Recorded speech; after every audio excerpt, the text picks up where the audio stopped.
Salute to the Colonel. All D&B ravers, it's time to fall in line. Attention!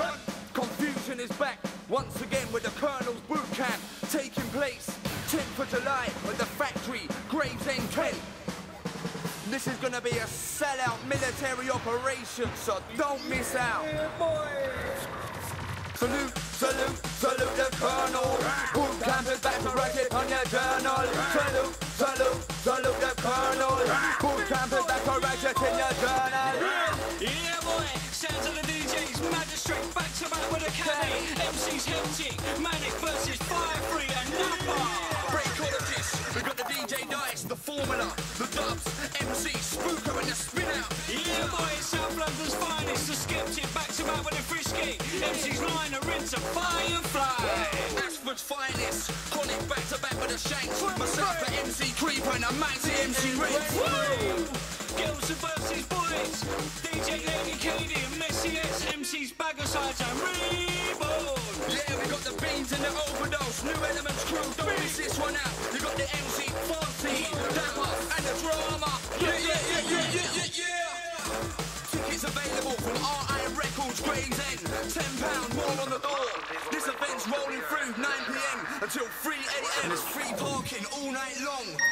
Yeah boy, ticket hotline 07900 154 848. More info, Facebook Confusion HQ. And that's it, ticket hotline 07900 154 848. And remember, more info on Facebook Confusion HQ. Now run the baseline. Salute, salute, salute the Colonel. Boot camp is back to write it on your journal. Salute, salute, salute the Colonel. Boot camp is back to write it in your journal.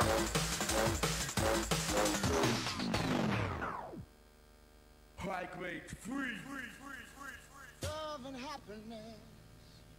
This one's going out to the high graders. We are happy to announce that High Grades Part 3 is at the same venue, Barmondo's, Dartford, DA1 2DE. So get your skanking shoes on for this crazy lineup. But remember, this venue only holds 150 skankers for real. So early arrival is paramount. Yes, High Graders. The doors open from 8 PM to 2 AM. Saturday the 24th of July. Price is going to be £5. Yes, £5 all night long. Remember, this is an 18 and over event, yeah? So ID is very important. My graders! This D&B event is going to be the biggest. Drum and bass. So get your bass on. So come bring forth the Kent D&B community. The venue's near McDonald's in Dartford Town Centre. And show London that the Kent community is blazing it down. High graders, the DJs on the night will be Magistrate, Bands, New Elements, Lady V-Dubs, Fully Equipped, Dirty G, Onset, Hazy G and the Iron Lung. And the MCs on the night tearing it down will be Harry Shotter, Curse, myself the Rossi, Ricochet B, Manic, Boxer Banton, Drama, Moxie, Tiny, Raucous and the Raider D. Do you really know all the squad for sure? High graders, said it's like hand on the door. Do you really know all the squad for sure? That's how we do it and that's how we do it more. For more info, contact 07785 778050. High grade free.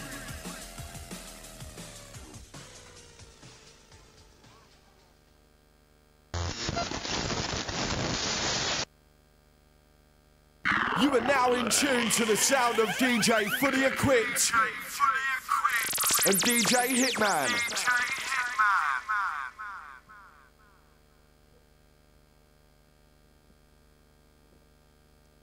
Good to go, yeah? Yeah, this happens to be the Shocking, bigging up the heavy artillery massive in the hizzle. Hey diddle. Right, mic check 1, 2. You're locked into the Heavy Artillery show every Thursday from 9 to 11 on fatbeats.co.uk. And this week with us, we will be interviewing the DJ Krust. You alright, Krust? You cool? Yeah, man, cool. Alright, big up, man. A few shout outs. I want to big up the Fat J for making all this happen. I want to big up all Fat Beats management. Also, big up Hitman behind the decks right about now. Also, I want a big shout out to cam.co.uk because they sponsor Fat Beats. All right, but as it's the Heavy Artillery and show, and you know, as we do every week, we like to bring a guest down. We put them through a 30-minute interview, and then basically just get their opinion and view, and hopefully get you, the viewers, a chance to ask them questions you may never get to ask them, and stuff like that. All right, so get interactive, get your shouts down, send them in, and we get them straight over to Krust. Okay. So once again, myself, fully equipped, Hitman behind the decks right about now, and our special guest interview of the week is DJ Krust. And basically, Krust, if it's cool with you, we're just going to run and conduct an interview, and we're just going to ask you a few questions off of what we off the program we've written up for you. Cool. And then if the viewers have any questions, they'll get them straight into us via the shout box, please, people. And then we'll put them straight to you, man. Cool. All right. So let's get involved. Let's get into this. The Heavy Artillery Show. Right. First up questions. Right. Let's go back. You know what I mean? Can you tell us a little bit about yourself? Where did it all begin for you, Krust? I just got into music really early through my brother, you know, and the family really. You know, there was always music in the house. You know, Motown, pop music. You know, my brother introduced me to like James Brown, Parliament, Two-Tone, the Specials, that type of thing. Do you know what I mean? And just kind of got into it from there. But I think the big turning point was Wild Star, the film. What's that, Wild Style? Yeah. Because they, hang on, don't get things tied here. Wild Style, the actual graffiti artist, yeah? The from film, America. yeah, that film. I've never seen the film. Yeah, it's a legendary kind of hip-hop film. Because they do breakdancing as well, don't they? Wild Yeah, Style? the film was the blueprint for the hip-hop culture back in the 80s, you know what I mean? I was originally, I am a b-boy, do you know what I mean? So, oh, yeah? Yeah, do you know, I don't pop or breakdancer anymore, but the mentalities, the b-boy mentality that, you know, I've carried on through with my music and the way that I approach most things, you know what I'm saying? Yeah. And so, you know, when we set out, we had a crew called Fresh Forward. There's like a few of us, you know, we watched Wild Star, and that was it, you know what I mean? You saw the whole culture there, you saw how they danced, they were on they were DJing, they had like, you know, spray painting, and it was like really street, yeah? Yeah, it was this dress code, you know what I mean? It was an attitude, you know what I'm saying? And it was the way that they got together and did things, and we were like, you know, you got to imagine these 15-year-old kids watching So from your early days, you could say like that Wild Style, the video, the actual crew Wild Style, they gave you inspiration, That was the blueprint. Do you know what I mean? That was the blueprint. What they did, we just copied. Yeah? Yeah, we just took the whole thing. We just took the whole thing literally, do you know what I mean? It was like, for us, you know... But that's evolution in a way, isn't it? Well, really? for sure. You got to imagine, in 1986, 1987, do you know what I mean? I grew up in a real, you know, kind of, not ghetto, but it's a pretty rough neighborhood, do you know what I mean? And that you either got into, you know, drugs, you was either a thug, or, do you know what I mean? Or a victim, do you know what I'm saying? And we got into music. And so for us, you know, watching this on TV, there was some people in America who we could identify with on a cultural level who were going through the same struggle, and we saw that, and it was like, that's what we want to do. Yeah. Do you know what I'm saying? They had an ideology. It was like a, you know, a home away from home. It was like a crew of people. They had dress code. They had, you know what I mean? But when you say the dress code, what do you mean? Fat goose down jackets, crisp baseball caps. It was all about looking fly, looking unique. Well, so like, you say the early pictures of MC Hammer and things like that, yeah? Nah, even before that, bro. Before that, I'm talking about, you got to check out, you know what I mean, like fly dookie rings and gold chains and like goose down jackets, do you know what I mean? With like... So then obviously, like you said, the blueprint, man. Yeah. Fresh Gazelle trainers and fucking... Am I allowed to swear? Yeah, because it's past 9 o'clock, man. And do you know what I mean? It was like, do you know what I mean? That was the blueprint. You check out the film called Wild Style, yeah? Trust me, you'll see it. The breakdance and the graffitis, I mean, the clothes. It was just like, do you know what I mean? When you see that thing, do you know what I mean? You got to imagine though, 1980s England, desolate, do you know what I mean? Labour, the Conservatives are in power, do you know what I mean? Like, you know, I just left school. There's no hope for someone with like less, you know, I got 4 CSEs. There's no hope. Do you know what I'm saying? It's like, so you got to imagine what's going to happen in the streets, you know what I mean? But, you know, when that film came out, it let us know that there was other people in other areas around the world going through the same dilemma. But this is how they did it. They turned to music. Do you know what I mean? They solved their problems through music. So they created this home away from home. Do you know what I mean? These crews got together. Do you know what I mean? They battled each other. They sorted out beef through battling, through breakdancing or graffitiing off or having raps. And, do you know what I mean? That was the way they solved things. It wasn't through violence. And so you could see this thing happening and creating unity between crews. You know, you respect your enemy because they were a better breakdancer than you, or he was a better graffiti artist, and that's where you took the battle. Do you know what I mean? And it was dealt with on a totally different level. We saw that, and we just took it. Like, that's what we're gonna do. And so that's really where it really started for me. Like I said, we started a crew called Fresh 4. We went into What's that in the early days? You started a crew called Fresh 4. Yeah. What was Fresh 4, Krust? Fresh 4 was like 4 guys. Was it was Fresh 4 based around obviously the wild style video? Everything. We broke that. We break dance. We graffitied up as best we could. We were DJs. You know what I mean? So we started off playing in like youth clubs in our local area. It's got a name for ourselves in the area. Then we started taking all around the youth clubs in the area. And then what area is that, Krust? In Northwest in Bristol. Northwest. Yeah, Northwest. And so from there we went to Totterdown. And then Hartcliffe, all the surrounding areas, like all the boroughs, you know what I mean? Yeah. We did all the boroughs, and then when we just built up a name, we just started to go into the town and started to do clubs down there. And the first club we did, we got paid £20 between 4 of us. £20 between 4 people? Yeah. And it was a bag of chips each, and a can of beer. You know what I mean? It was great, you know what I mean? And then through just carrying on, we ended up in, we found this guy who had a squat, do you know what I mean? And in this squat, there was like about a row of houses.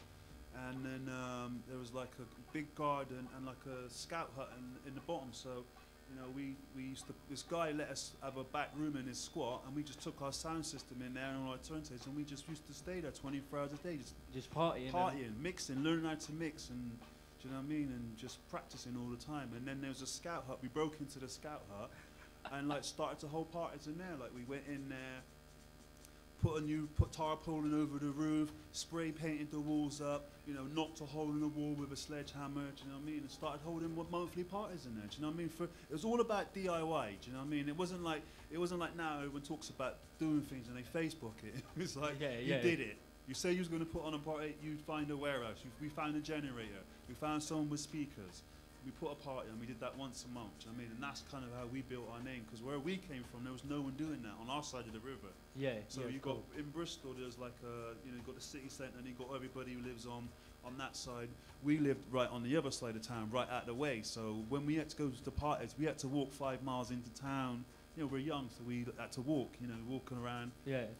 Then, you know, we're like, fuck this. We want people to come over our side. We're going to do parties over our side and make everyone come over to our side of town. So that's what we did. We found this spot, started to do parties, and everyone started to come over. And that's kind of how we built our name in Bristol, as these guys from the other side of town who would do parties.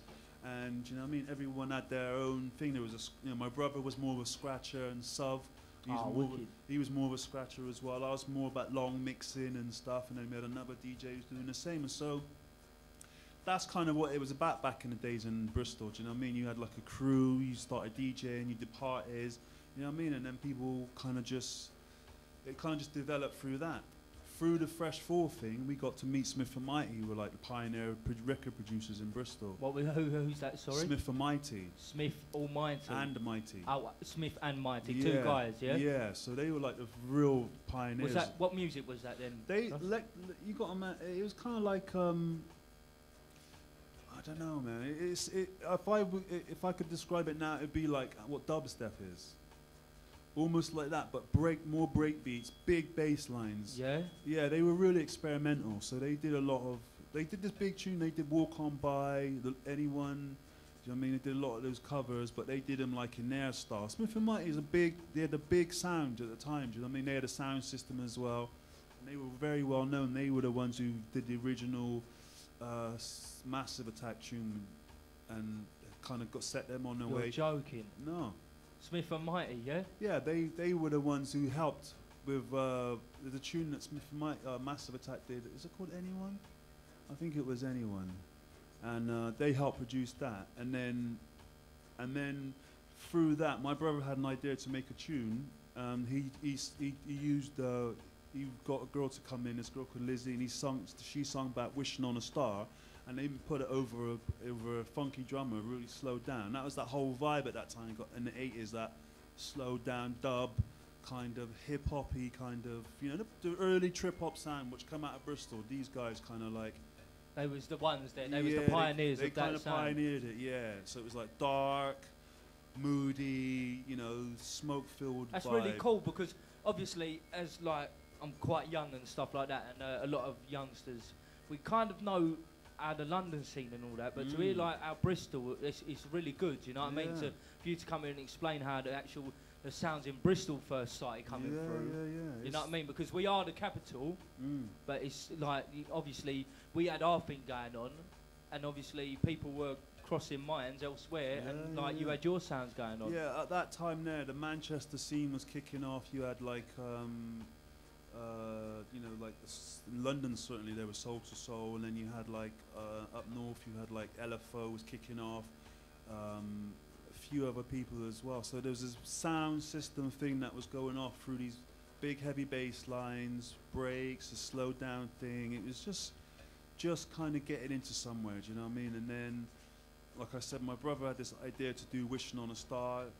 They made the tune, it blew big, it got signed by the majors, it got to number 10 in the national charts. Yeah. Yeah, and then we was like all over the place, doing loads of PAs, doing loads of shows. But we were kind of really young and naive, and it kind of all crashed and burned. But from that, I kind of got a taste of the studio. I got it. You got the buzz, yeah? Yeah, I was in a studio, and I was like, wow, do you know what I mean? Because I was excited, do you know what I mean, to be a DJ, and like, got into the studio environment. I was like, wow, this is like, do you know what I'm saying? This is something else. Drum you machines. arrived, yeah? Yeah, it was like, this is drum machines and samplers, and I was like, oh, that was it. I knew my brother had a sampler, so I went back to his house. And for 3 years, I just sat in this back room and learned how to use the sampler and Cubase. Do you know what I mean? That was it. That's all I did every day from 9 o'clock in the morning till about 12 o'clock at night. Every day, I was just in there, and I, you know, finally got it. And then just started to make tunes, make beats, just sampling, trying to learn the trade, really, learn the craft, trying to understand how to make music. You know, I spent about 3 years just standing in the corner of Smith & Mighty studio, just listening and watching. And that's kind of like my apprenticeship, really. You know, just listening to these cats, listening to the frequencies and the sound. So they actually brung you in that Smith & Mighty? Yeah. They gave us a back room. They had like this house, what they had, 2-story house, and they had like the main studio, and then they had like a back room, and they had a little set up in there. And me and Di and Sub used to be in there all the time. Yeah. So we used to go in there learning the craft, learning the trade. Did you ever get to meet Massive Attack? Yeah. Well, Bristol's a small place. You know everybody in Bristol. Do you know what I mean? It's like, you know, Smith & Mighty lived. You know, I grew up in North West, and when I was 20, I moved out because there's nothing up there. And I needed to be where all the people was making music, and they all lived in St. Paul's. So I moved to St. Paul's. I moved on the same road as Smith & Mighty lived on, so I could, you know, be around these people making music. So as soon as, you know, I met them and everything, started hanging out with them. Massive Attack lived like 2 streets down. Oh, wow. Do you know what I mean? Tricky lived about 3 streets over. It's like, you know, Portishead lived around the corner. It's like, you know, you could swing a cat and hit everybody down there. Do you know what I mean? It's a very small place. So everybody knows everybody. Everybody knows who's doing what. And so it's a really cool kind of, you know, normal. It was back then anyway. It was a normal thing. Do you know what I mean? To see someone. Plus, St. Paul's Carnivals went on. It's happening this Saturday. That used to go on every year. What's that? St. Paul's Carnivals this Saturday. Yeah, in Bristol. Okay, so that used to go. That used to be our thing. But you know, I was did you have a sound system down there? So Massive Attack, Wild Bunch back. That's what they were called. They used to have a sound system, and every year they play. So you go to that sound system, and it was like watching Wildstar. Do you know what I mean? These cats took the whole thing to the next level. They made it English. They took the essence of it, but they made it English, you know what I mean, and fresh, you know what I mean. They had their own style, their own look. Yeah. They're rappers, do you know what I mean? And, you know, we were like 15, 16-year-old kids right at the front, you know what I mean? Me and my brothers right at the front watching everything that's going on, do you know what I mean? Like, that was it, not even dancing, nodding your head, and you're just analysing the DJ's moves, seeing what he's doing on the decks, trying to see what records he's playing. Do you know what I mean? Proper train spotters, do you know what I mean? We did that for years, do you know what I mean? Right at the front, and you know, hearing all the big tunes. That's enthusiasm, man. Yeah, That's yeah, great. yeah. I mean, you know, for us, it was like, that's all we lived for. That is it. You know what I mean? It was music, it was you know, scratching, rapping, hip hop, man. That was a lifestyle. That's all we did. You know, if we weren't putting on a party, we was going to parties. You know, or we trying to find out the new tune, or you know, it was tapes back then, cassettes. So it was all about getting a new tape from New York or a new tape from Wild Bunch. Do you know what I mean? Or there was a few other crews in Bristol. Too Bad, FBI, UD4. City Rockers, you know, big sound systems, big crews that just, you know, always used to have fresh music. And back in the day, it was all, no one just played one style of music. It was like funk, hip hop, reggae, soul, punk, pop, the whole thing. You'd hear a Blondie tune, then you'd hear like a Jazz Shaka, then you'd hear, you know, some Pet Shop Boys. Then you'd hear like Tears for Fears, and then you hear Eric B. and Rakim and then Public Enemy. And this would work. It's normal. That was normal. That's what the parties were about. You wouldn't go. You'd never go to a party in Bristol and hear all house or all hip hop or all reggae. It wasn't like that. You know, you had some sound systems that specialised. Well, in a that. way, they catered for everyone. Yeah, and that's what that was the unique thing about Bristol, because in one party you'd have dreads, punks, skinheads. You know, city kids, you know, real trendies, rich kids, and crackers as well. Do you know what I mean? Like, but you had the whole spectrum, and everyone got on. Do you know what I'm saying? It was like a real kind of community vibes. And then you had the carnival, and then everybody come out to the carnival. Do you know what I mean? And we'd everyone listen to the music together. Oh, that's wicked, man. Yeah, it was different. All right, wicked. Thank you for that, Krust. Remember, people, if you have any questions for DJ Krust, get them down, send them straight in via the shout box, and we will put them out to him. You're locked into the Heavy Artillery Show. We do this every Thursday with myself, DJ Fully Equipped, and DJ Hitman. So, yeah, we're going to carry on. We're going to conduct some more of the interview. So just remember, people, any questions you would like to ask Krust, get them down and send them in, all right? So thank you for that, Krust. We've covered some of your past, you know what I mean, where you come from, and it's like really educational, you know what I mean, to hear about the Bristol, how do I say, Bristolian background for the sound systems and all the up and coming scene. And it sound, to be honest with you, it sounded quite funky and groovy back then, man. Especially with all different types of music versatility and all that coming together. Yeah. You know what I mean? Because I don't know how, I can't speak like this for London, but when you see London, you know what I mean, it's got, you know what I mean, you had your Teddy Boys, you had your Soul Boys, you know what I mean, everyone sticks to their groups, they stick to their comfort zones, but the way you just put it up in Bristol, it sounds really cool, man. Well, it used to be like that. You had crews up here like Soul to Soul, they came to Bristol. You had Nutriment as well, they came to Bristol, and they were, you know, they had that blueprint as well. So back in the days, you know, it's kind of pretty much the same everywhere. Do you know what I mean? You go up north to Manchester and they'd be playing it. You could hear it in the tunes. If you listen to early Warp tunes like old LFO and Unique Free and bands like that, you could hear it in the music. It was breaks and bass lines. You know, it was about 120 to 140, 150, and it was real experimental. Songs over it, vocals over it. You know, and that whole vibe spilled over into the rave scene. You know, when I started going out to the raves in the country, that whole experimental electronic vibe started to go through the raves. You know what I mean? So you hear this kind of like experimental. It was, you know, it was jungle techno. So it was a cross between the jungle big techno, the flat beat, boom, boom, boom, but with these big reggae bass lines with a funny vocal, and then people slowly started to introduce. Last week we had Terry T here. And he made a track called Jungle Techno, didn't he? Yeah. And like, flipping hell, man. Yeah, so that was, you know, the Ibiza records. You remember? I'm not sure. Yeah. So all that, so all that stuff was like,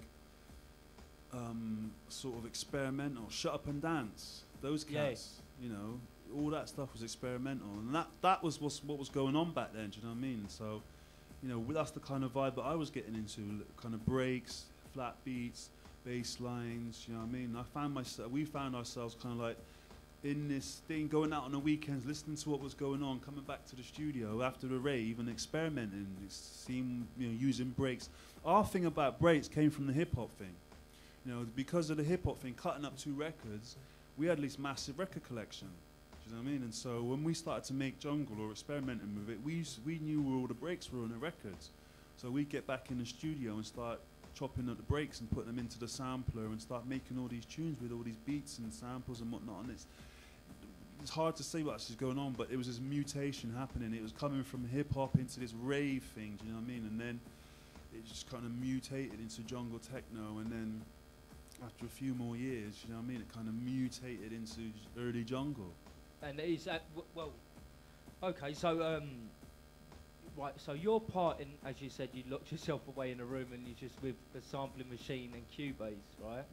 So, obviously you said as well you was into your long beat mixing. So how did you all combine this and how did you find jungle? Why jungle, you know what I mean? Because you've come from that electronic hip-hop background, why didn't you go more towards the hip-hop scene? Jungle to me was hip-hop. Yeah? Hip-hop wasn't, I couldn't make hip-hop from my point of view, because where I was coming from was the experimental kind of thing, do you know what I mean? I wasn't, you know, I loved hip-hop, but then I loved like house, and I loved rave, and I loved like techno, and you know, like tunes like Adonis or Confusion or Washing Machine, like early track stuff. I loved that music, but I also loved Eric B and Rakim. Do you know what I mean? And I also loved a lot of like the early English experimental things. You know, like Radio Babylon and some of those crazy mixes what people was doing. So I was right in the middle of this whole thing, and when we was going out raving, you'd hear all this stuff. Do you know what I mean? And like for me, just to stick to hip hop, it wasn't even like the done thing in Bristol. You know, you got to imagine in Bristol, trip hop came out of it. You know, what's trip hop? Sorry, trip hop's what kind of Portishead got big for. Early Massive Attack, they called that trip hop. Is that what they? Yeah, that's what they named it. Yeah, do you know what I mean? And then you had like Tricky as well. So Bristol had this kind of thing where it would take in the influences of all these other scenes, but then it would just churn out this other thing. That was kind of normal for Bristol. So for us to just do one specific thing, it just wasn't what we were about down there. So when we started to do jungle or whatever it was that same kind of ethos, experimenting. What can we do with these beats? What can we do with these samples? What can we do with this bass line? Do you know what I mean? And slowly the music started to speed up. Do you know what I mean? And we were just kind of just going with it naturally. There was no real like, oh, this is going to be this. It was like we just kind of followed the flow. And for me, it was like Di was into it, Sub was into it, my brother was into it. These are the cats I'm rolling with all the time, and we're listening to what everyone else is doing. This just felt like this is what we need to do. This is our thing. Do you know what I mean? I loved the trip hop thing, but it wasn't my thing. Do you know what I mean? This thing felt like it was our thing. We were going to experiment with this, and then we just carried on, and then we started to meet a few people. We met all the Oxford boys, Smithy, and the Q Project boys. We met them, and then we met years ago. Sub was from Oxford, so we introduced us to those guys. And then we went up to, I remember going to the one rave and Doc Scott was playing on the back of a pickup truck. No, you're joking. No, mate, years ago, do you know what I mean? And I remember we went to this Luton rave as well, and Bookham was playing, do you know what I mean? We heard about this guy playing this new music, and it sounded like... Oh, was that LTJ Bookham? Yeah, and it sounded like what we were doing, so we went to this rave in Luton, and we just heard this guy, Bookham, and he's like, wow, man, this is great. And so we started to find pockets of people experimenting with this music, do you know what I mean? And it didn't. And the thing what happened is before then it had the flat beat in it, boom, boom, boom, boom, boom, and then the flat beat went and it was more breaks. So it's like people speeding up hip hop breaks, like Amen. Well, saying that, if you convert a hip hop beat from say 70 and switch it up to whatever speed you want, you know what I mean? A straight switch, double it up 140, that's drum and bass. Yeah, you know but what people was doing, they kept the flat beat with it though. So they were speeding the break up, but keeping with that boom, boom, boom, boom. And so it was like, and then people started to take out the flat beat. So it was just a break by itself. So it was jungle techno with that's why it's called jungle with the break, techno with the flat beat. So then we started to, that was how it kind of broke through, but then we started to hear tunes without the flat beat in it. Do you know what I mean? We started to experiment making the breaks, making the tunes without the flat beat as well, do you know what I mean? I remember it clearly now, the day that we were all in the studio and we were making these tunes, and then we just sat in this room and we were like, let's take the stabs out. Let's take the flat beat out. And then we had this tune, it was a jungle bass line and these rolling breaks, and I can remember we were all sat in this room like, yeah, this is it now. Do you know what I mean? That was a turning point for us, do you know what I mean? It was like, and it was a big thing for us, do you know what I mean? It was like, and that's where it split, because you had because that's where Dougal and them, man, they stayed on that flat beat with the breaks. And I remember there was a point and that scene split. The people that was into jungle went over that way, and the people that was into the sort of happy hardcore thing, they went that way. And I remember that quite clearly. It was a real split, you know what I mean? And we went this way. And what would you say this was just in Bristol or like just the generally? whole You UK? could feel it. You could feel it. I mean, you must know from a DJ's point of view. You know when the music changes, because you start to change. You start to hear a different trend coming through the grapevine. Yeah, well, everyone's talking about drum step nowadays. So that's to me, it's like at first I had to get schooled about it. I thought, what's that? You know what I mean? Right. But people are saying you're playing it. You know what I mean? Some stuff. Yeah, so that's the same with us. Do you know what I mean? Through our scene, we start to hear through the grapevine, you know what I mean? You know, it's jungle now. And we're like, yeah? What's jungle? Do you know what I mean? Because no one had a name for it. Do you know what I mean? No one was calling it jungle then. Do you know what I mean? It wasn't even, no one had a name. You know, we used to sit around in a room, right? Me, Di, Ronnie, and Sub, wondering if anyone else was doing this. Do you know what I mean? We were like, we just thought we were the only people doing it. And then we met the Oxford boys, and they were doing it. I was like, oh, wow, some other people. And they told us about some other guys, Doc Scott, and then we found out about Neil Tricks up in Coventry and Scotty up in Coventry. So we're like, wow, and then the Luton lot, they were doing it as well. And then slowly we just started to find these pockets of people. And do you know what I mean? It's like, right, there's an actual scene now. And then there was a club. Do you know what I mean? It was about the club in, what's that club in Coventry, the big club? I'll remember in a minute. But there was that club then, and there was a few warehouse raves, you know what I mean, where you get a DJ who would come on and just play an hour of this stuff. And so we just started to follow it. Wherever it was, we just started to follow it. And then someone said, this is jungle. Do you know what I mean? And then I remember we went to a big rave in Coventry, The Edge. That's the club, The Edge. The Edge, in Coventry. The big legendary club. Is it still there now? I'm not sure, I don't think so. No, Any Coventry people out there, let us know. But that was the club, and they had a jungle fever there, right? Did they? That was the turning point, because you had Navigator there, Moose, and Ron and SL, and you know Brocky. That was it.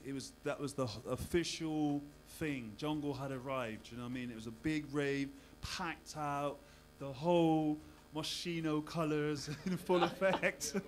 Yeah. Do you know what I mean? The whole thing, everyone dressed up, do you know what I mean? Shirts, ties, suits. Yeah? What, for a jungle rave? Listen, man, back then it wasn't like how it is now. There was no T-shirts and, you know, but, you know, white Reebok classics, brand new though. Yeah. Do you know what I mean? Mans used to get dressed up. Girls used to get dressed up, bro. Yeah, suits. Fly, you would go to a garage rave. Yeah, fly, tidy. In the drum and bass rave? Yeah, mate. In the jungle, different. It was jungle back then. It was like. Did you ever wear shoes in the jungle rave? Yeah, trust me, bro. You can see pictures of us tidy shirts. Do you know what I mean? Little waist jackets and wow, I couldn't trousers. imagine that today. I'd reckon you'd get right laughed at the rave. Oh, that's the difference. Do you know what I mean? It's like back then, you'd be laughed at if you didn't dress up. Yeah. You'd be the odd man out. But trust me, everybody made an effort. Everyone came out in a fresh clobber. It was. That's what it was about. Dressing up. Do you know what I mean? You were out raving. You were showing and impressing and. You know, it was a deep thing. And so that was really the birth of it. And from then, you know, we just started raving, and then started, we was just making the records then, and we were, you know, around just before that happened, I kind of met, Ronnie wasn't really, I knew of Ronnie. Who's that, Ronnie Side? Yeah, I knew of him. I was rolling with Di and Suv. So I knew Suv, sorry? Suv. Is it SUV? Yeah. So I knew Suv since he was 8 years old, and I knew Di since he was about 14. So we were kind of like hanging out anyway, doing things, going to raves, do you know what I mean? And then, you know, I knew of Ronnie, and you know, because Bristol's a small place, you know everybody. And then, you know, I was trying to start a label. We had music. We couldn't put them out with whoever. We tried to get signed to labels. No one was having it. You know, Ronnie was doing the same, trying to put out records as well. And somehow we've both found out we were both doing and do the same thing. So we had a meeting one day. We just sat down and chatted. And then just like, right, let's just do our own thing. Let's start a label together then. And that was like the beginning of Full Cycle. Oh, wicked. Yeah, so we just sat down and we came up with a name. And we just decided, you know, actually first we joined forces, but then we started to send out CDs to people, and that's at that time, and no one was in it. No one was in the music that we were doing. And then Brian G heard a tape heard a CD or a tape of one of our tunes on it, and he got in contact with us and said he was starting this new label, him and Frosty, and they wanted to use some of our music for their label. Would that have been V then? Yeah. And they said, yeah, we got this idea, we want to do this label, we want you guys to be on it and that. And we were like just coming up with the idea to do Full Cycle as well. So we had so much music, because before then, just before we met Brian, you know, we were always in the studio. We probably met for about 18 months before that, but we were just relentless. We were in the studio all the time. Like, we were on rotation, really. Like, Ronnie had his back room, and we had, like, the back room and Smith and Mighty's, and so, you know, when someone was sleeping and another person was working, it was really relentless, do you know what I mean? And that carried on for about a year, do you know what I mean? We had, like, a batch of tunes, sort of different styles. And some of the Full Cycle sound, it kind of just grew out of that whole era. Then we had that other sound, which was like the V sound, which was a bit more experimental, and then we also had the jump up thing, which became the Dope Dragon sound as well. So, you know, Dope Dragon, yeah. Yeah. So we had like a lot of music. Do you know what I mean? Like so much stuff that it just didn't fit into one label, it was one sound. So that's why we ended up starting all these different labels to cater for the sound. Wow, that's wicked, man. Yeah, and so then. Yeah, so we just set up Full Cycle and we started to put it together, man. Put the music out, and slowly everything started to come together. And it was enjoyable as well. Oh, it was a laugh, man. It wasn't like we were trying to do. We were just trying to have fun. We were young guys, man. 19, 20 years old. Do you know what I mean? Living our dream. We were making music, man. We were on the dole. We were just in the back room, loving what we were doing. It wasn't even like we were doing it for a reason. We did it because we could just do it. We were expressing ourselves. We were like, you know, we came from the era where there was nothing going on for people like us. Do you know what I mean? I tried to get to music college, right, and it was like £5,000 to study this music college, right? And I'm like 19 years old. Where the hell am I going to get 5 Gs from to study music? Do you know, it's like it was so unrealistic. Yeah. Do you know what I mean? And so we just taught ourselves. Do you know what I mean? We raised enough money to buy samplers, and that's what we did. Do you know what I mean? Like I said, it was a very DIY culture. If you wanted to do something, you'd find a way to do it. Well, when Fiverr was here, you know what I mean? He said basically, if you was a lower class kid, whether you was white or black, you turn up to clubs and they'd just look at you and go, "Not tonight, lads." You say, do you think we got kind of branded like that as underachievers? Well, they were definitely, you definitely got singled out, and there wasn't any provision for people like us. I mean, I tried to join the system. I tried to get a job, and I remember getting flat refused until one day I went into the interview and I looked at the guy's face and I knew I never had the job. And that was the last time I went to an interview. I said to myself, you know what, I'm going to put 100% into this music. Fuck this. I'm never going to go for a job interview again, and I never did. And then from that day onwards, I put all my efforts into the music. You know, and it, you know, it paid off. Yeah, it paid off. So, you know what I mean? It's like, they didn't necessarily give up on the inner city, but there's a very specific system out there, and education isn't about teaching you anything. They tell you what you need to do to fit into their system. Yeah, of course. So it's a very, very specific, and there's a word for that. It's called indoctrination. Yeah. And if you look it up in a dictionary, it's nothing to do with education, because the education, the real education should be free, shouldn't it? Well, the real meaning of education really means to bring who you are out. So that on that level, you know, I mean, we should be figuring out who we are, how we want to contribute to society, but that's not a priority. So basically, if you don't fit into the system, then there's no real place for you. And there's millions of people out there who don't fit into the system. Do you know what I mean? So what are we supposed to do? Do you know what I'm saying? And that is the ethos of where this whole thing comes from, about DIY, doing it yourself. That's where hip-hop comes from. That's where jungle comes from. That's where all the underground music comes from. These groups of people who have been left out by society, who just put together what's the leftovers from society, and they create culture, they create fashion, they create music, they create, you know, poetry and art. Do you know what I mean? And that's what this is about. Do you know what I'm saying? This is about us expressing ourselves. We do have voices. We're not educated in your system, and we don't even want to be. We just want to be able to express ourselves, and you know, you leave us alone to express ourselves. And so that's what we were angry young kids. Do you know what I mean? We felt like we were hard done by society. Society didn't care about us. Society, you know, wanted us in our prime, you know, wanted our energy, but they didn't want to. They didn't want to provide facilities for us. They were closing youth clubs. They were closing sports centres. They were closing places that we used to go to stay off of the streets. Yeah. So they were effectively encouraging us to go on the streets, because where else are young kids going to go? Pretty much how it is now. Do you know what I mean? They got these ASBOs. It's like, well, these kids, they need something to do. They're young kids. You know what I mean? We were lucky. We had playing fields, and we did have sports centres that we could go to, and youth centres, YMCAs and things like that, and we made use of them. But you know, as I was growing up, I could see these places closing down, and so it was getting harder and harder for. Well, there's not enough funding going into certain projects nowadays. Of course, but they're spending I read somewhere today they're spending £700 billion. They're spending £700 billion on weapons, and it's like, what do we need to spend £700 billion on weapons? Like, who's the enemy? So do you know what I mean? It's like we got real problems in our inner cities that could be addressed with a little bit of direction. And I've always said that. Why? I don't understand of fixing something else when we haven't fixed home yet. Do you know what I'm saying? Exactly. So. But before we get all political, and we could say it, you know what I mean? Just you know what I mean? It's problem, reaction, solution. Yes, of course. You know what I mean? You know that, we know Yeah. that, and the viewers know that. All right, but we're going to carry on. Thank you, Krust. We've covered a few bits about your past, man. So obviously, that's great stuff. You know what I mean? We love hearing that, and you've got a lot of passion. Like you said, you give 110% into this, and also we thank you for that as well. You know what I mean? Because you've put some serious music out there.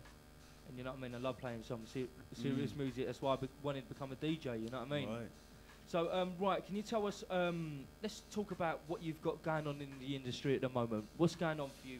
Right. Well, I'm setting up a new company called Rebel Instinct Entertainment, and basically the idea about this label or company is to really revive that kind of rebel spirit. That's what I feel is missing right now in the business. And you know, when I got into the music in the 80s and the 90s, it was everything was about rebellion, really. Do you know what I mean? You know, we were, you know, our parents were the 60s kids. Do you know what I mean? The 60s revolution, and so, you know what I mean? The songs that I grew up listening to were about fighting the power and, you know, standing up for what's right. Do you know what I mean? And then stand up for you, right? Yeah. And in the 80s as well, the lot of the songs were not necessarily political, but they were like songs about things, you know what I mean, about being passionate about things. And I just feel like now there's not much people are saying, do you know what I mean? In the 60s, you know, people judged you on not necessarily what your music was about, but what you were saying in your music. You know, like Dylan and people like that, they were very passionate. They were talking about subjects, you know.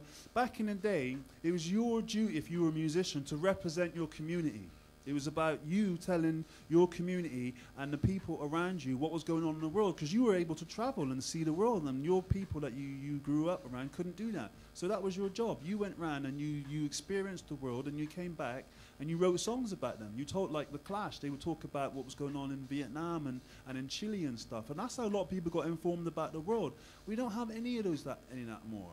Do you know what I mean? And today, more than ever, we need to have people out there who are up in those positions explaining to everybody else and rallying the troops and telling them what's going on and what they can do.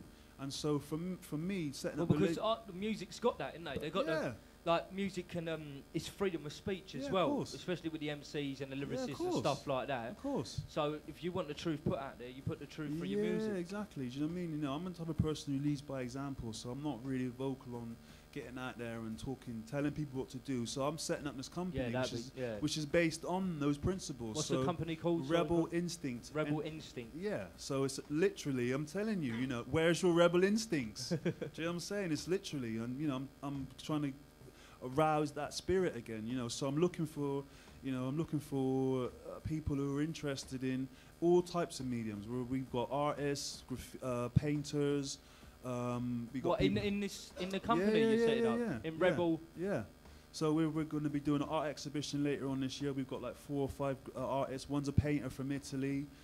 My brother's does all the designs. He's got a next guy called Illyrium. My brother's called G7.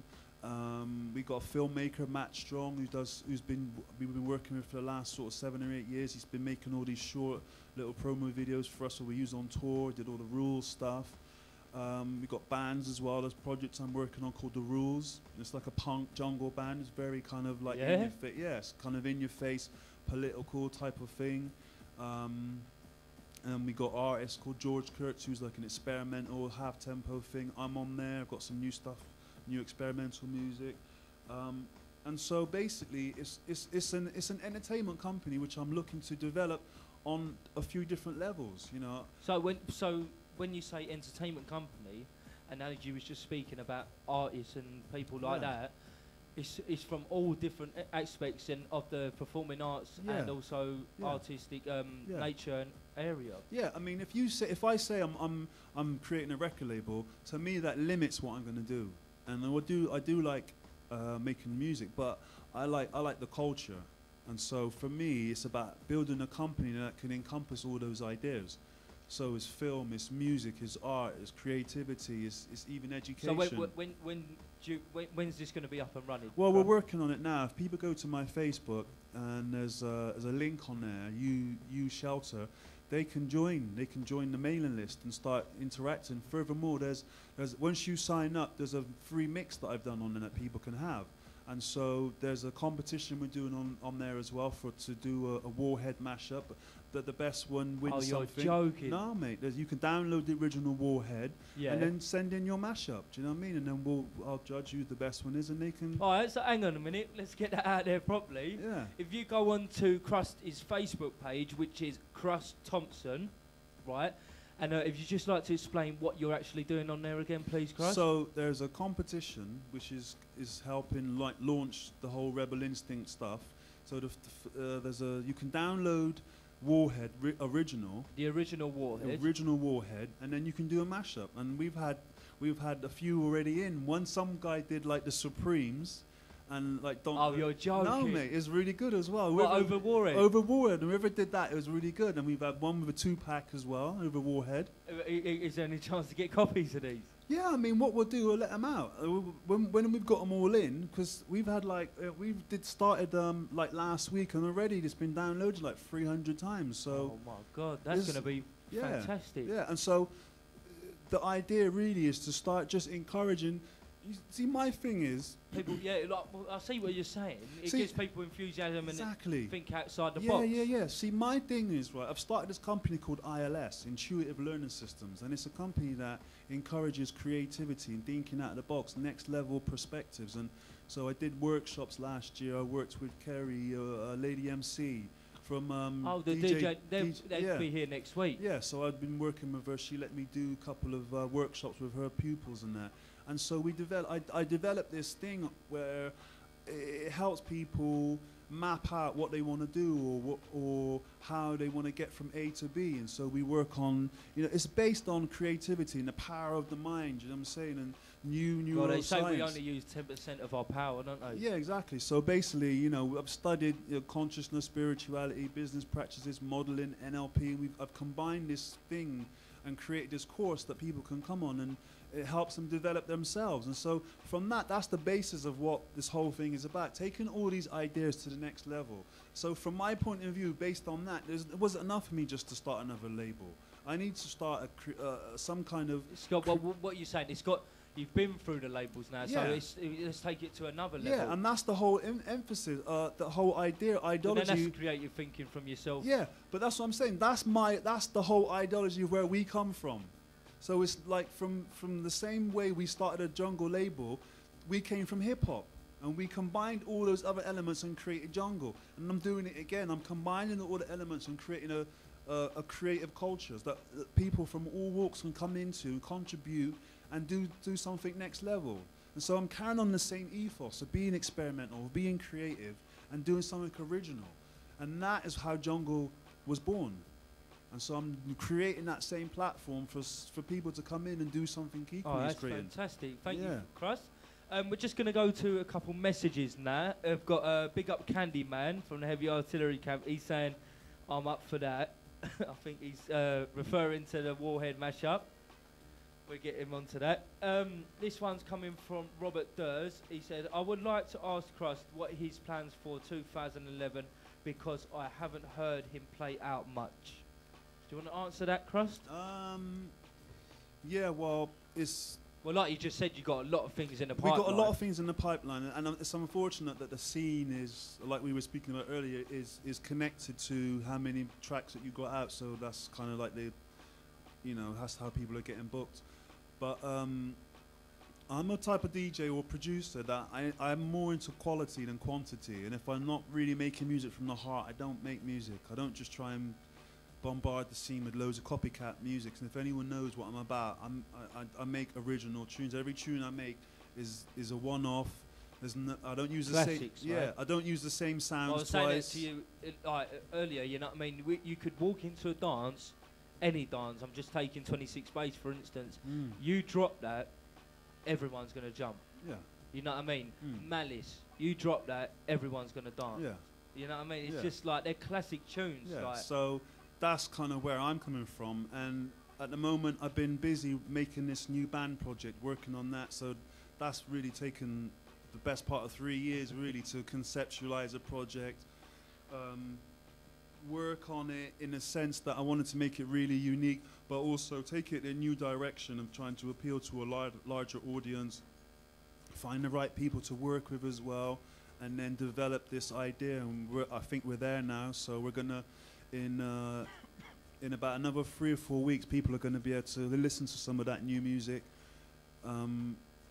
That'll be out. So if people join the mailing list, they'll be able to get some of that music before everybody else. oh, that's wicked. Yeah. All right, thank you for that, Krust.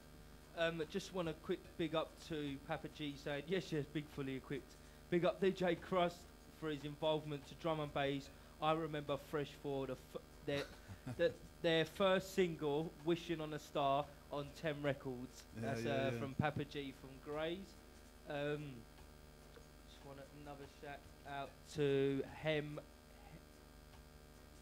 Sorry, my eyes are getting bad. Hem in Hamster from AY. I don't know, we'll go to that. Want to big up to Set Free, John Devastate, all the Dreadnought family, Perk from Lewisham, and all the crazy boys. Alright, so we're just going to crack on and conduct the interview, if that's alright. Just ask you a few more questions. Yeah. And then what we'd normally do is have you come up and do a set, but because of mixed communication, because of mixed communication, that didn't get over to Krust. So he hasn't got any tunes with him, but he can use our tunes if he feels to. But that's. I'll definitely come back again and do. I'll do a 2-hour set if you want. I don't mind, man. Do you know what I mean? I love DJing. That's cool, man. But like I said, if you go onto Krust Thompson Facebook page, which is Krust's Facebook page, like he said, he's running a Warhead competition. So any young up-and-coming producers out there, download that, play with it, see what you can do with it, and then just give it straight over to him, man. You know what I mean? Man. Make that happen. Make things happen. You know what I mean? Put the work in, all right? Yeah. So, we're just going to crack on and ask you a few more questions, man. So, how long have you been DJing for, then? I started when I was like 16. So that's a long time. A few years, yeah. All right, wicked. What kind of sound are you into at the moment? What are you feeling at the moment? Are you with the jump up? Are you with the dark? I'm into good music. To me, there's only 2 types of music, good and bad. Yeah? Yeah, I don't really differentiate between that. I mean, some kids sent me... But if you was to say a style... Good music, man. Do you know what I mean? I don't, I at the moment, I'm kind of playing this kind of minimal, dark, kind of rollins type of thing. Do you know what I mean? Which to me is like classic full cycle sound, you know what I mean? A bit kind of bubbly basses, and there's a few people out there that's got some good music. But, if I heard this tape, some kid sent me a link on Facebook the other day, can't remember his name, but it was full of jump up, but it was good. It was experimental. Do you know what I mean? At these off-key drums and shit, and I was like, whoa, I haven't heard this stuff before. Do you know what I mean? But to me, I'll play the best of whatever there is. I'm not gonna just say, yeah, I'm strictly roll out or I'm strictly jump up. Do you know what I mean? I'll play the best of what I can find. Do you know what I mean?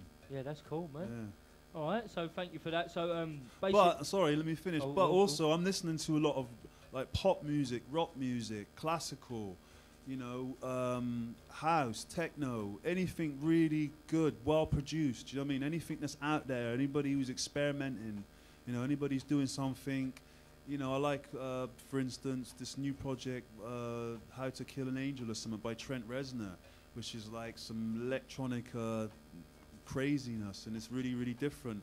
You know, and you know, there's this electronic band from New York called TV on the Radio.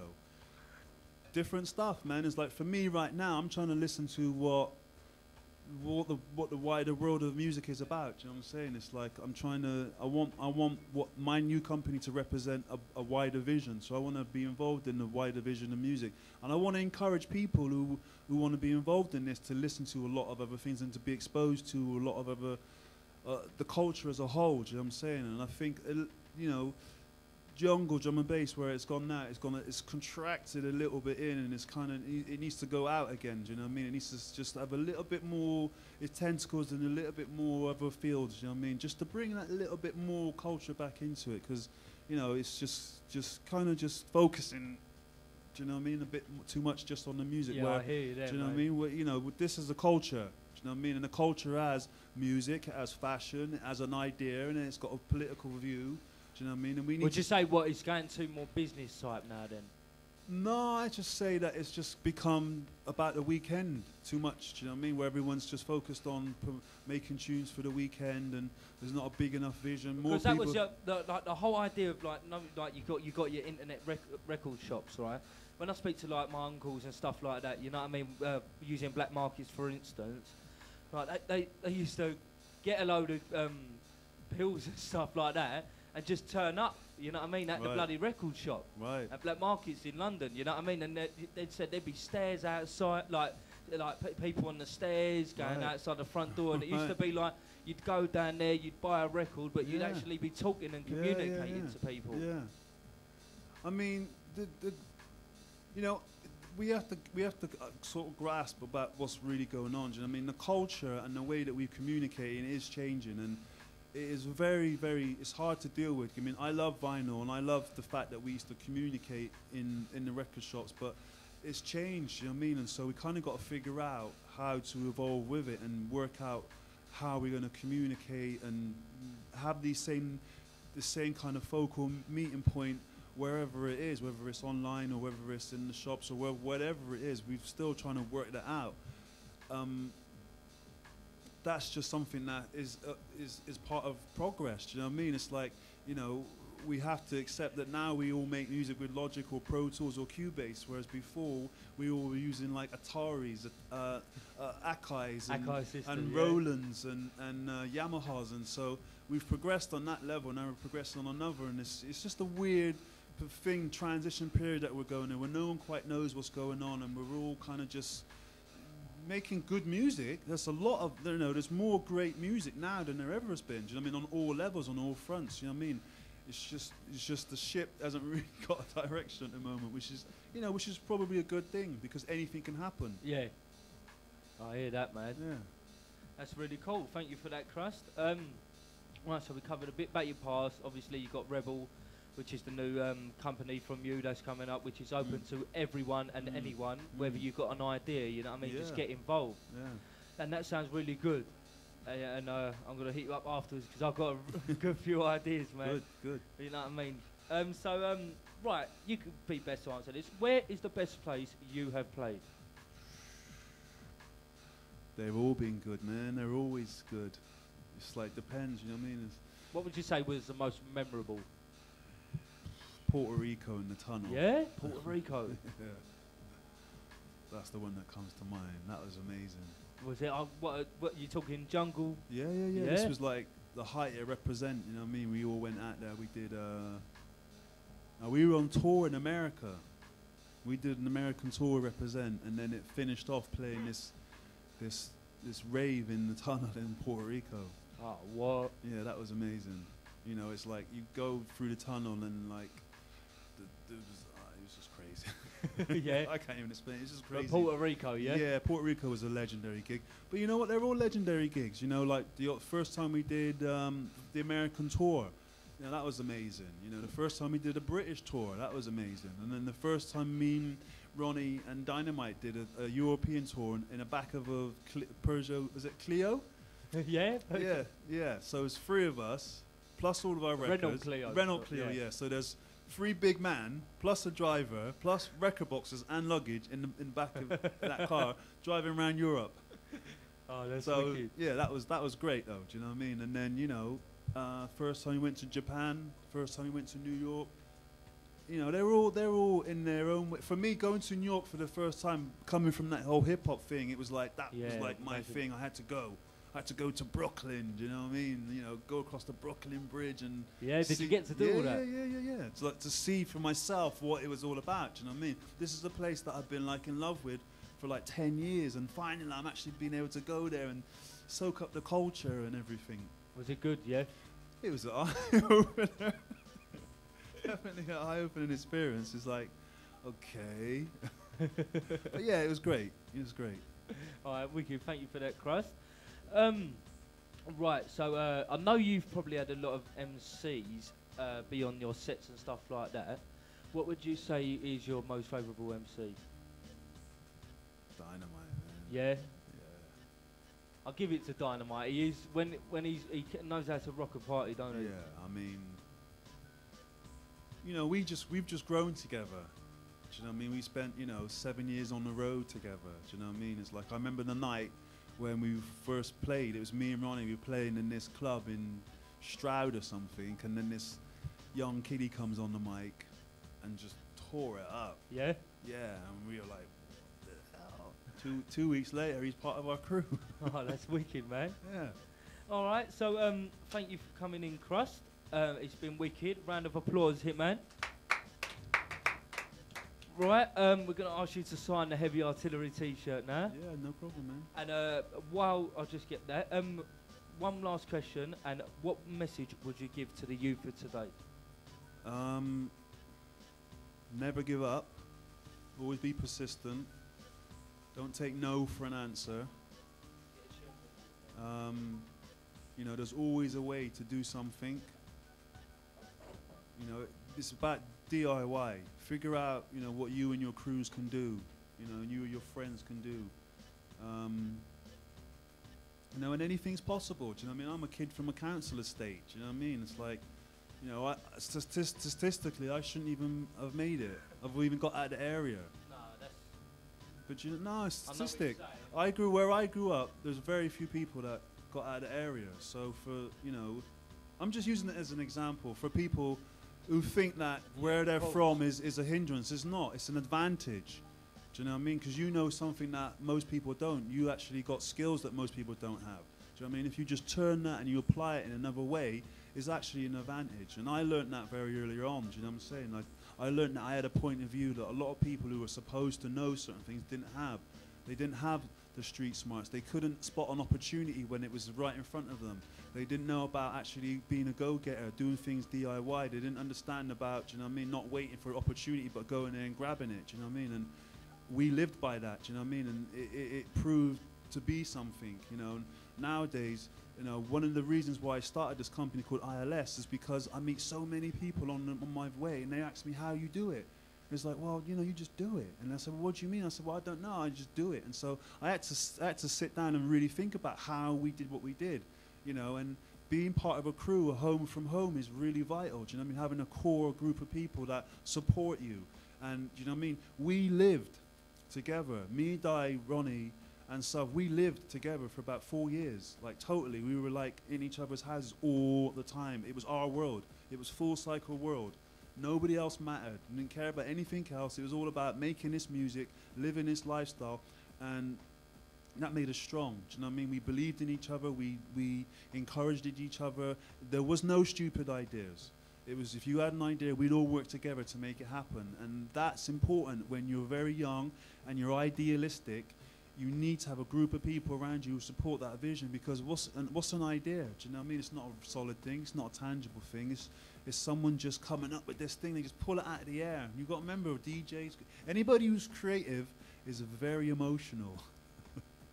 But sometimes we're over emotional, but that emotion is what drives the music, because it makes you sensitive. It makes you sensitive to ideas that come in. And you know what it's like. You might be in the studio and you might be thinking about a mix. Oh my God, I've got it. Do you know what I mean? And that's the moment. And we rely on those moments. And so you need to be around people who, when you have those moments, say, oh, what is it? Let me help you. And when you have that, that's encouragement. Do you know what I mean? And so be around those type of people, and encourage your friends when they're like that as well. We all need help, no matter how big or small we are. Everybody needs help. So, there's a few things that I just said, but generally support each other, support your network, support your crew, support your label, support your your fan base, support your people, support your music scene. You know what I mean? Everybody needs help. Thank you for that, Krust. Thank you for that. Right, you're locked into the Heavy Artillery Show every Thursday from 9 to 11 with myself, Fully Equipped, and DJ HITMAN. And where we at, brother? Stay locked in, people. Yeah, this happens to be the Shocking, bigging up the Heavy Artillery Massive in the Hizzle. Hey, diddle. You are now in tune to the sound of DJ Fully Equipped and DJ HITMAN.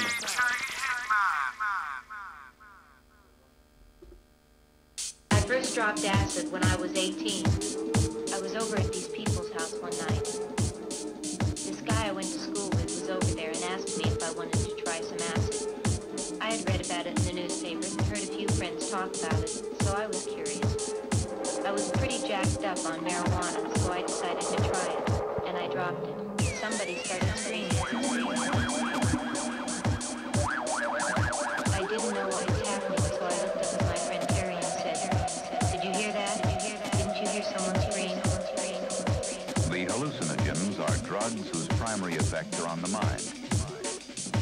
So they are frequently called psychedelic.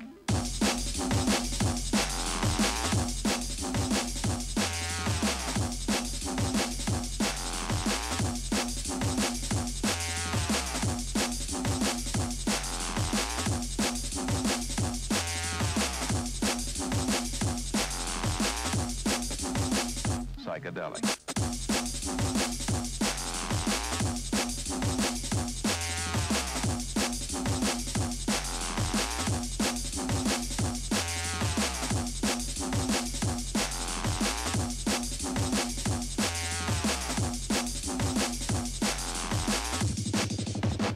Psychedelic.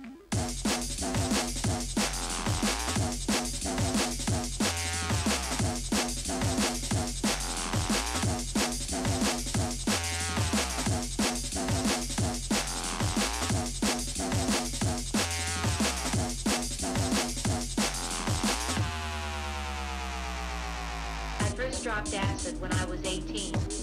I was over at these people's house one night. This guy I went to school with was over there and asked me if I wanted to try some acid. I had read about it in the newspapers and heard a few friends talk about it, so I was curious. I was pretty jacked up on marijuana, so I decided to try it, and I dropped it.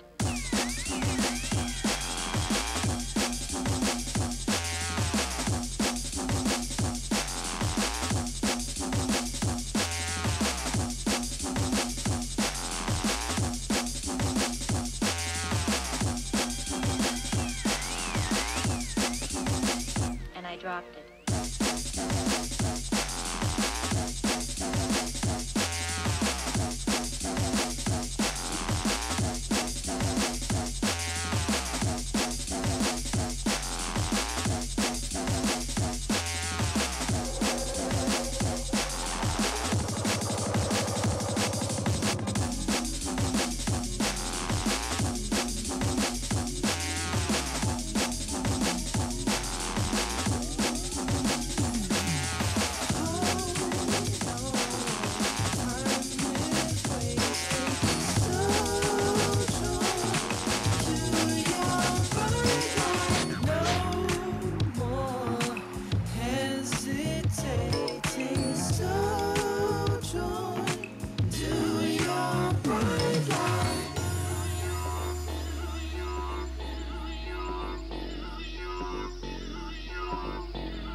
Mic check 1, 2.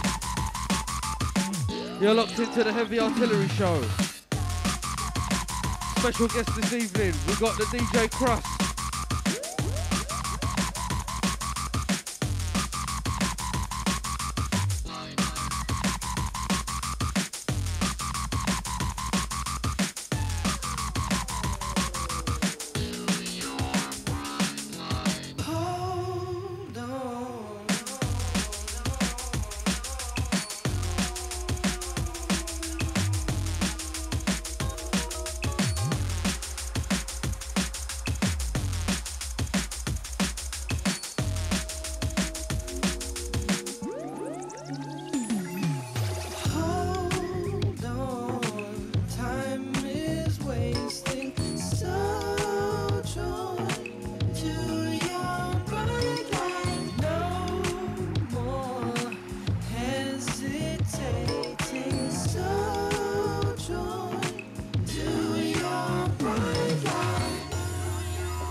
Mic check 1, 2. You're locked into the Heavy Artillery Show. Every Thursday from 9 to 11. DJ Hitman behind the decks right about now, myself the fully equipped. Stepping up, stepping in the DJ Krust, full cycle.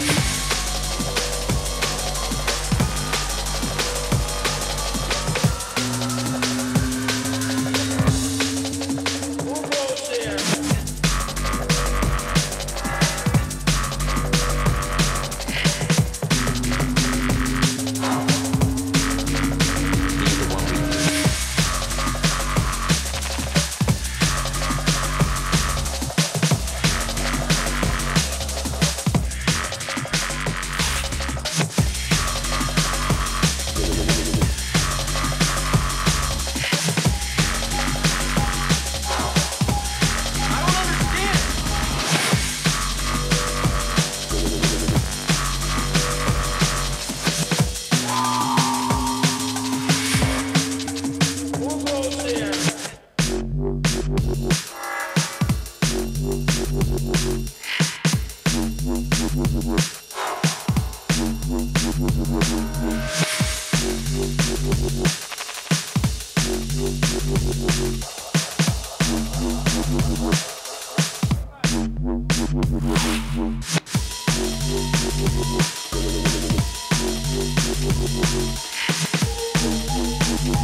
big shout out to the DJ Candyman, producer, Heavy Artillery Business.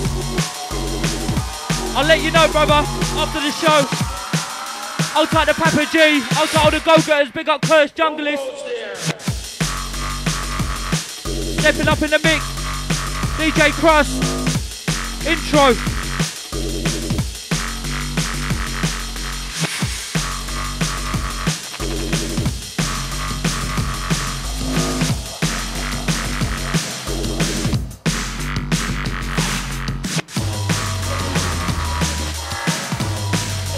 That you going on, Krust, already, yeah?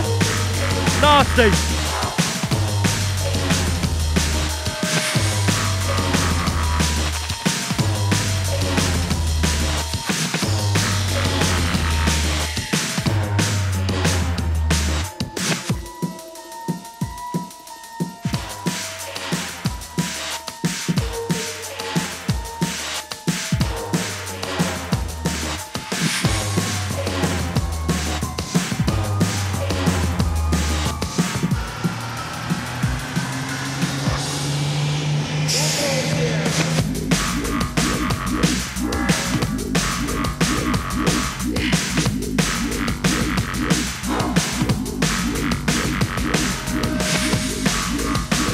Sounding sick, man. DJ Krust in the mix. Don't worry, this is being recorded and will be put up onto a Facebook page near you. DJ.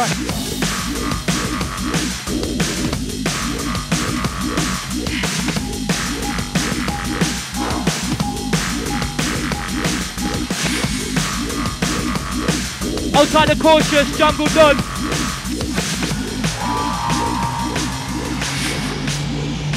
Outside the onset.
Yo, outside the perk. Big up, brother.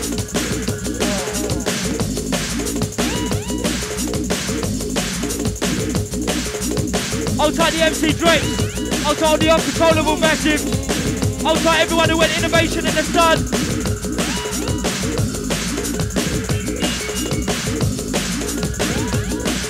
Don't forget 24th of July. Down in Dartford. Higher Grade Part 3.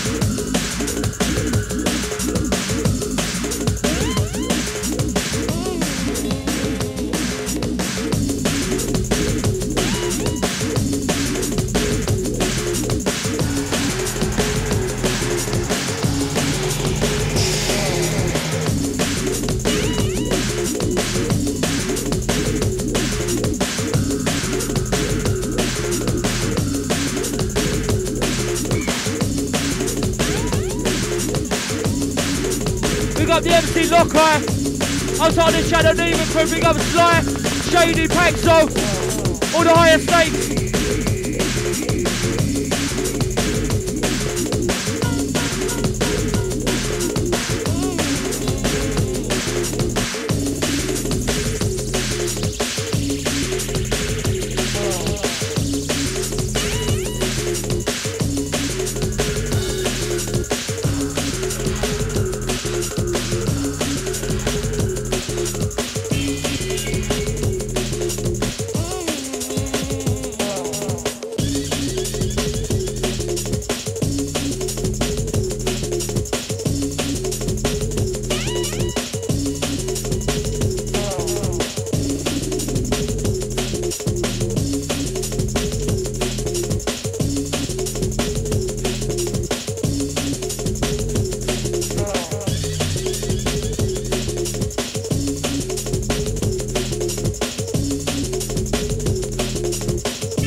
Outside the MC Kid.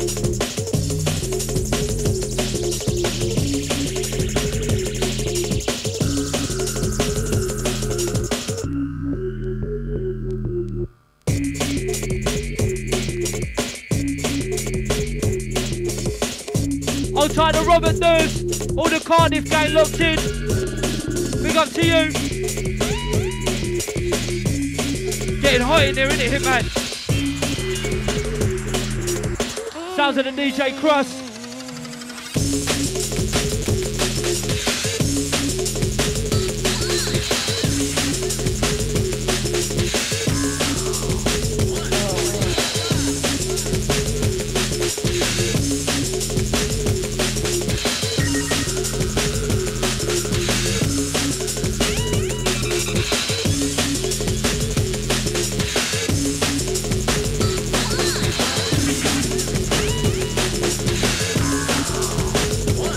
Outside Lockhart, enough respect like that too, brother. Outside the Kid.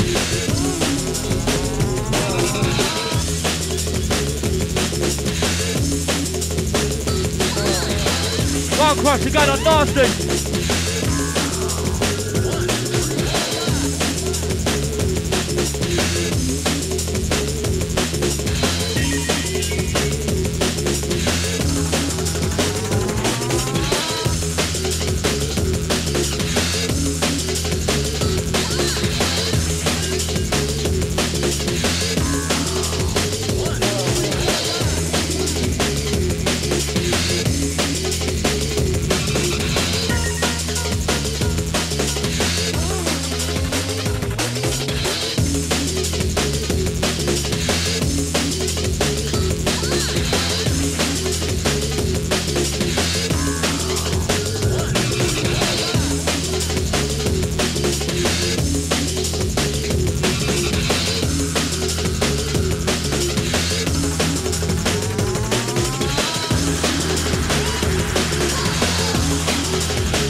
Outside the JG Squared.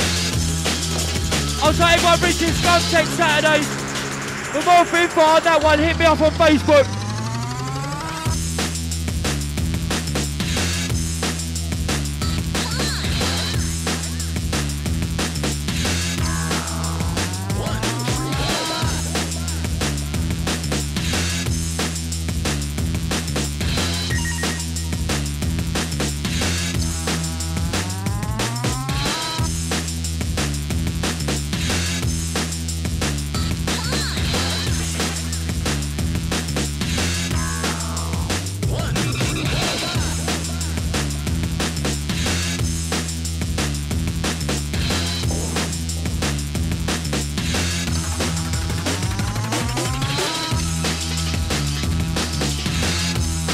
Outside the Nigel Manker, outside the Bogey.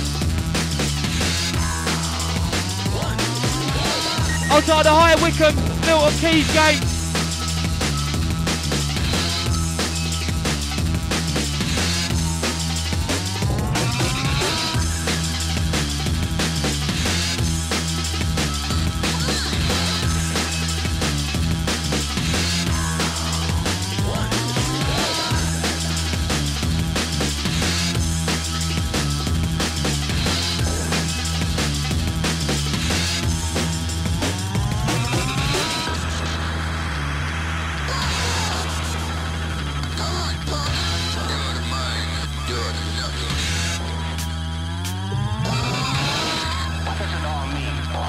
up the MC Navigator, hold tight on the F Troop gang, hold tight Urban Dub, hold tight Dirty Smirk.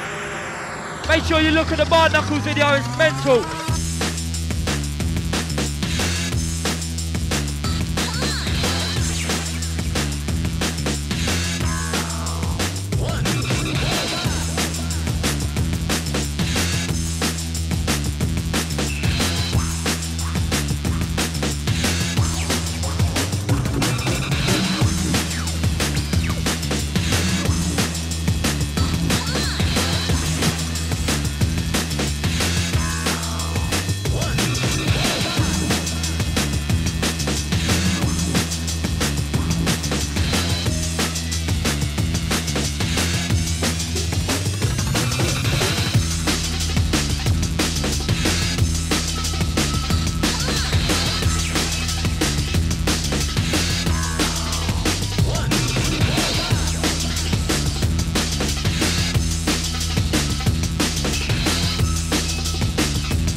What a Krust. Nasty business.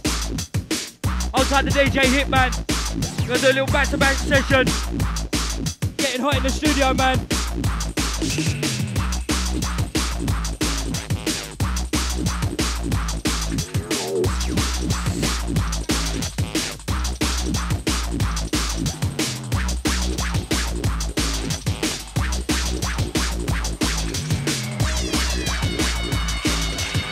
Hold tight the DJ 30D.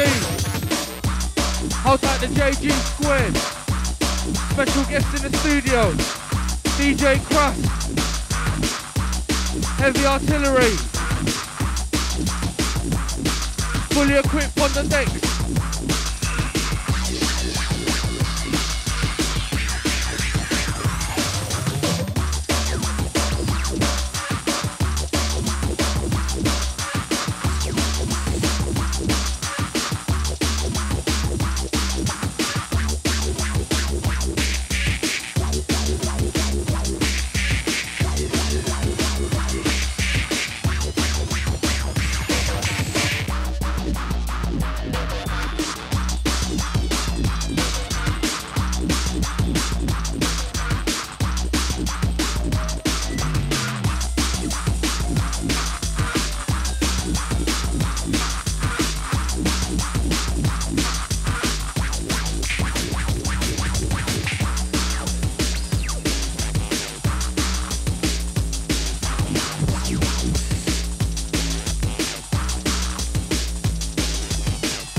Hold tight, Lyndon. Hold tight, the Cambridge crew. Hold tight, Noshad.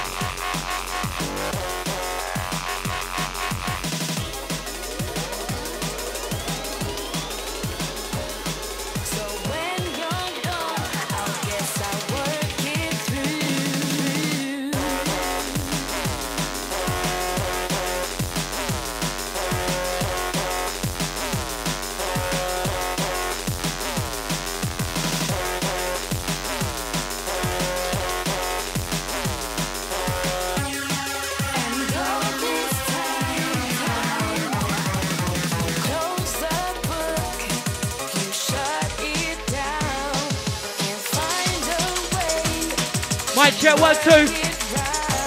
Outside Lyndon Bidden. Outside the Random Concept, massive. Outside the Musical. Outside the Dirty D. Saying big up all the ME4 gang. Enough respect going out to the Dirty D, big up chest, brother.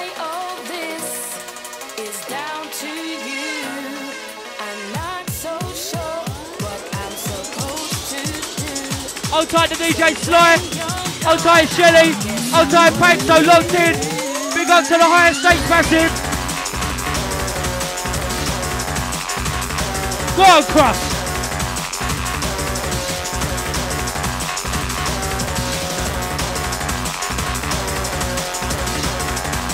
Well out in there, I'm sweating.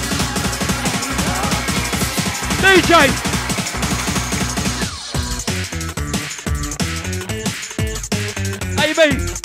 Go on, DJ Krust. Going on nasty. You better have this recorded, but don't worry, we have. This will be put up to a Facebook page near you.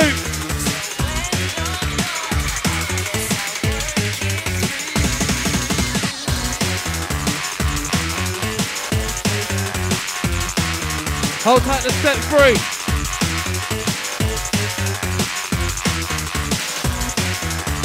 No, mate, not tonight. We run things professional.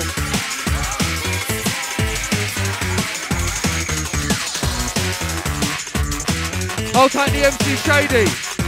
Hold tight the combo. Hold tight the bass. Hold tight the tricks. Hold tight the G13 man them.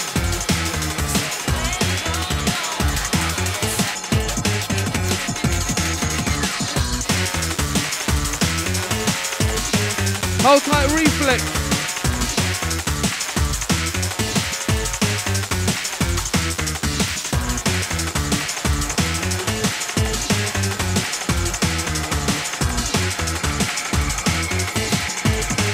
Hold tight the Danny Sugar Sky. Big up, brother.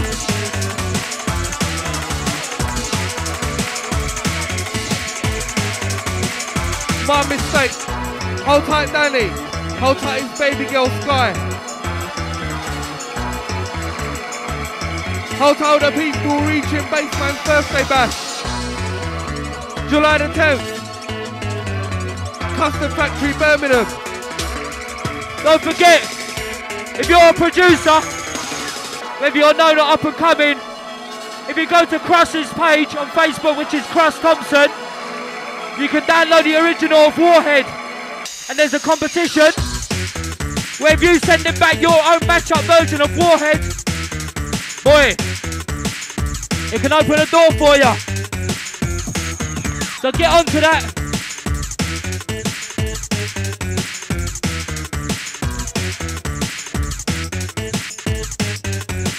Outside the Lyndon D, big up, brother. Will do.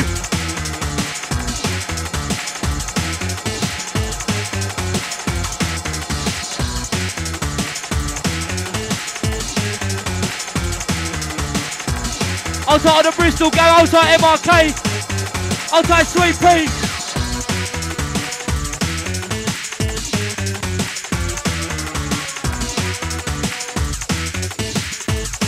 Outside the Lazy Dolls.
I'll type the DJ Krust.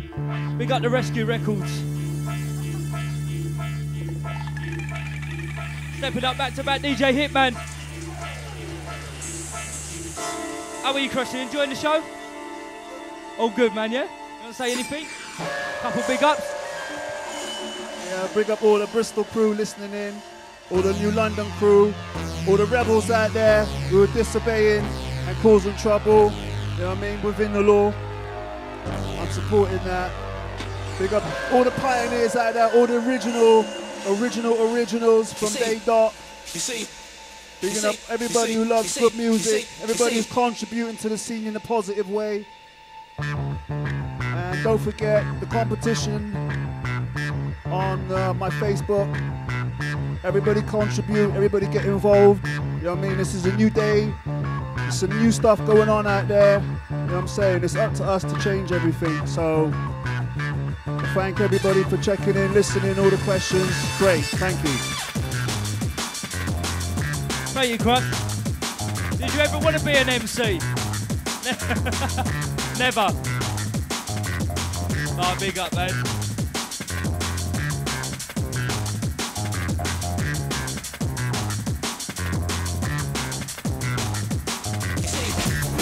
Right, don't forget.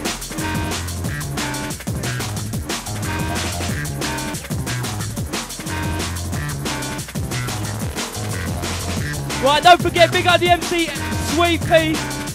We got all the Bristol gang. Don't forget Saturday the 4th of September at the Bristol O2 Academy. Sweet Pea's birthday bash in conjunction with Skankers. Make sure you get locked up for that one. And if you're from London, make sure you travel up for that one because that's going to be a massive night. Don't forget, it's 4th of September. Sweet Pea's birthday bash, Bristol O2 Academy.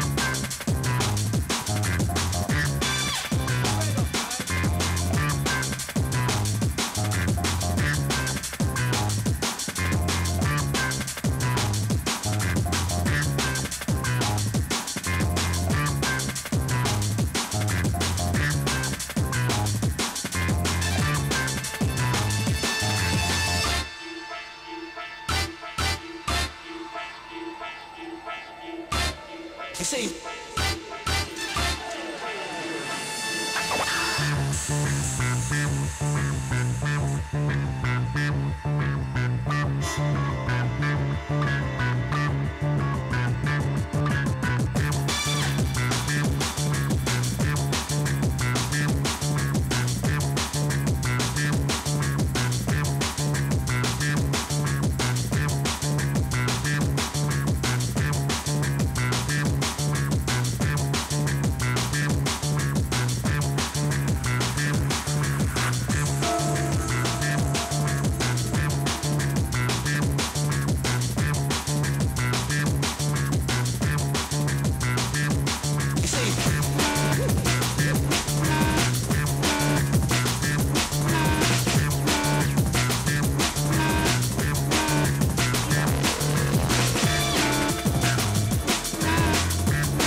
You again. It's me. And I've come for you.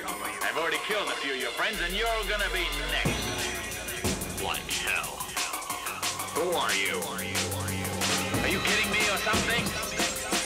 I'm gonna kill you with my magnificent natural fist.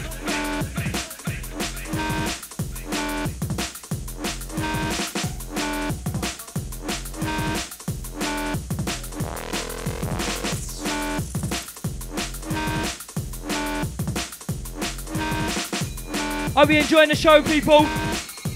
We've got about 13 minutes left, then we're out of here. Make sure you get your last shouts in as quick as possible.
I'll try the Tim bass. I'll try the Harvest.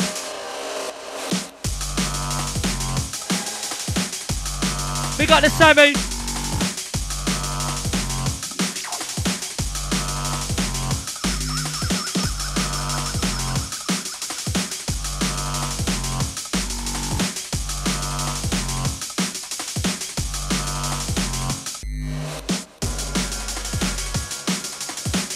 Oh, it's getting roasted in here.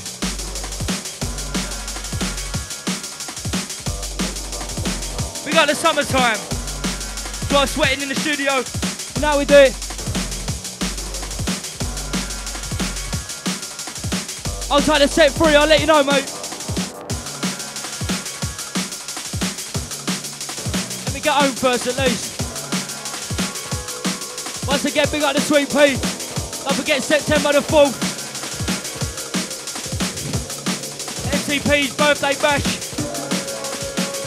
Bristol Academy.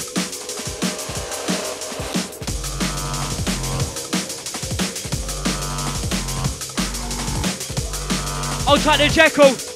Hyde Studios.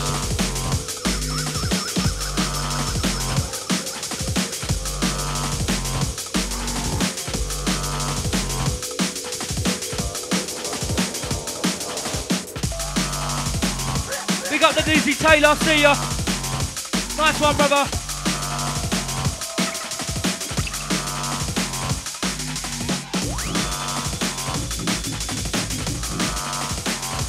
DJ Krust live in the mix.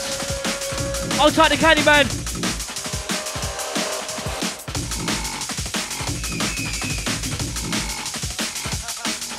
I'll try Candyman. Hitman said he's left him indoors. Right. Next week, that's you, man. Trust me. Leave it down to me, yeah?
Mic check 1, 2. Last one in from the fully equipped. Big shouts going out to the Krust, special guest.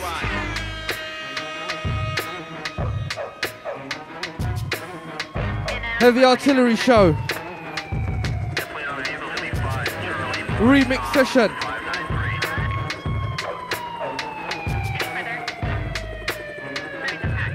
Hold tight the cabbie. Shots in your area, madman terror on your block, ruckus. 40 troublemaking gat busting head touches. Crooked train robbing gold rushes. Hold tight to Michelle. Dappy, ready and willing for a war dance, killing murder. There ain't nothing in the world that I ain't heard of. Or dead to keep the hunger pain from coming back, kid. Super cat see, everything be cool, I read. Past the hold tight the MC Sweet Pea. Hold tight the Winch Jekyll. Yes, Phil.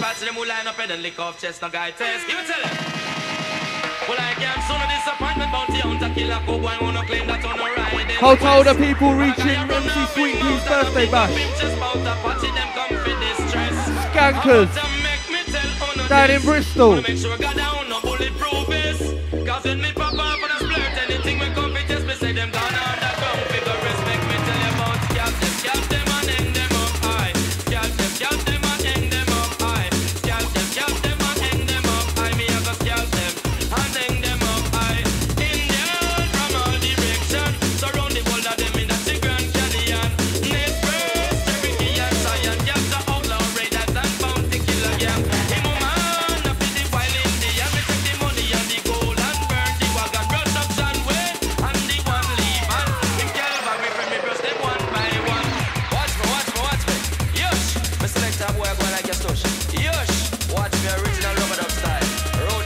If you want to reach MC Sweet Pea's birthday bash, check out the events page on Facebook. Skankers presents MC Sweet Pea's birthday bash. You can get all the latest info there. Hold tight MC Sweet Pea. Big up brother. Hold tight the set free.